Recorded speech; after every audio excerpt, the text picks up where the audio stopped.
කාලයයි දැන් අවදි වන්නට බිඳුණු සිත් යලි එකතු කරන්නට එක හදින් අභිමානයෙන් නැගී සිටින්නට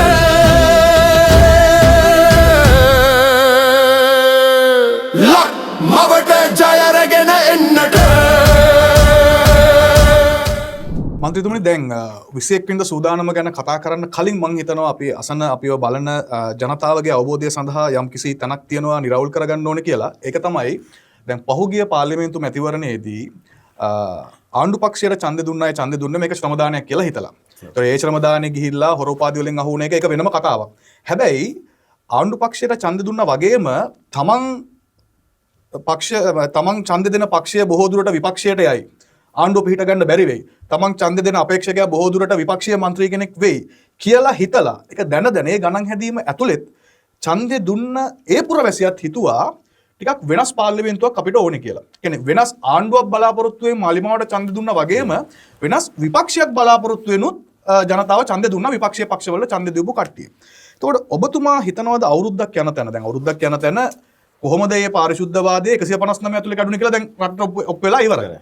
ඔබතුමාගේ අත්දැකීම මොකද්ද? ඔබතුමා හිතනවාද ඒ වෙනස විපක්ෂයේ දැකපු වෙනස විපක්ෂයේ පක්ෂත් එක්ක හිටපු ඡන්දදායකයා දැකපු වෙනස අවුරුද්දක් යනකොට ඔබලාට කරන්න පුළුවන් වුණාද පාර්ලිමේන්තුවේ සහ පොජ්ජන පෙරමුණේ മന്ത്രിවරු තුන්දෙනා ඒ කාරණාවේදී කොතනද ඉන්නේ? මම හිතනවා පසන් ශ්‍රී ලංකා පොජ්ජන පෙරමුණ විදියට අපි ඒ කාරණාවේදී ඉදිරියෙන් ඉන්නවා. මොකද අපිට ඡන්දෙ දුන්නේ අලුත් දේශපාලන සංස්කෘතියක් රටේ හදන්න. ඒ වගේ අපි අලුත් පරම්පරාවේ අපේ පාර්ලිමේන්තුව ආපු තුන්දෙනාම නියෝජනය කරන්නේ මල්ටි අලුත් පරම්පරාව.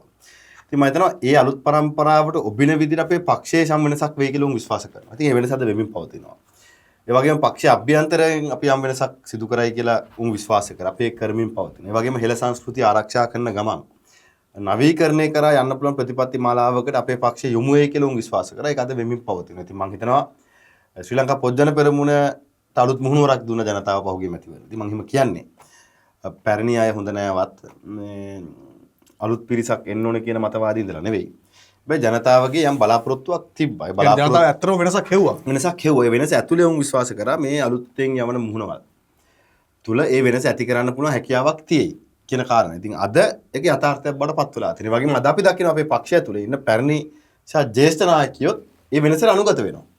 දැන් අපිට තියෙන ලොකුම අභියෝගය පසන් ජ්‍යෙෂ්ඨ නායකයන්ට කොහොමද මේ නූතනත්වයේ නවීකරණයක අනුගත වෙන්නේ කියන කාරණේ. හැබැයි අපි දකිනවා ශ්‍රී ලංකා පොජ්ජන පෙරමුණ ඇතුලේ ඒ අනුගත වීම සහකට ඇඩප් වෙනවා කියලා අපි කියනවා. ඇඩප් වීම අනුගත වීම ඉතාමත් සාර්ථකව සිද්ධ වෙනවා විතරක් නෙවෙයි. අය ස්වේච්ඡාවෙන් සහ අවංකව අලුත් පරම්පරාවක් හදන්න උත්සාහ කරනවා. ඔබ පිළිගනිමින් සිටිනවා. ඔබ පිළිගනිමින් සිටිනවා. ඉතින් මම හිතන්නේ ඒ අයගේ සහාය නැතුව මේක කරන්න බෑ. ඒක අපි තේරුම් ගත යුතු කාරණයක්. මොකද අපි දකිනවා මේ මාලිමාවේ 159 දෙනා දිහා බැලුවම අද ඔවුන් පළපුරුද්දක් අවබෝධයක් නැතුව රාජ්‍ය ආයතනයක් තිය අඩුම ගානේ තේ කඩයක්වත් දුවන්නේ නැතුව තමන්ගේ පෞද්ගලික ව්‍යාපාරයක් විදියට දේශපාලනයට ඇවිල්ලා ඒ දේශපාලනයේ තුල රාජ්‍ය නායකත්වයට ඇවිල්ලා ආණ්ඩු කරන්න ගිහිල්ලා අද තමන් ඉදිරිපත් කරපු අයවැයෙන් 50%ක්වත් යථාර්ථයක් කරගන්න බැරි තැනට ඇවිල්ලා තියෙනකොට තමන් කරන ප්‍රකාශන වලින් තමන්ගේ තියෙන නොහැකියාව ඉස්මතු වෙන කාල සීමාවක තමන්ගේ පාක්ෂිකයට වෙච්ච පොරොන්දු වලට හාත්පසින් විරුද්ධ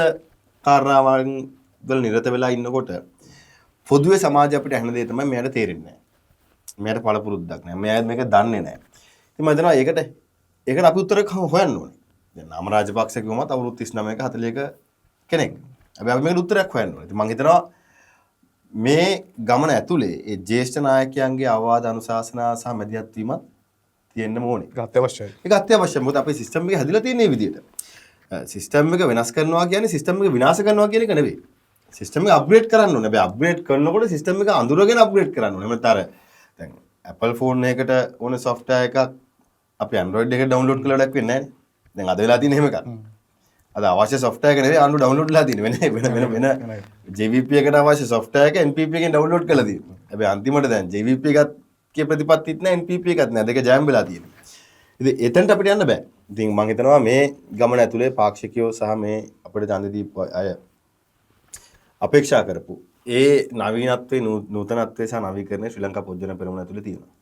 ඒ ඡන්ද දීපු මිනිස්සු ඒ ඡන්ද දීපු පාක්ෂිකයා මේ මොහොතේ කියන්නේ අවුරුද්දක් වගේ යන තැනක. කියන්නේ කෙටි කාලයක් අපි කියමුකෝ. අපි කෙටි නිසි කාලය කියලා දකිනවා වෙනකොට කෙටි කාලයක් කියන තැනින් දැක්කොත් ඔවුන් සතුටුද මේ වෙලාවේ මේ වගේ වැඩක් වෙන එකට? මම හිතනවා ඔවුන් ඉතාමත් උද්‍යෝගිකින් ඉන්නේ. මොකද උන්ට බලාපොරොත්තුවක් තියෙනවා.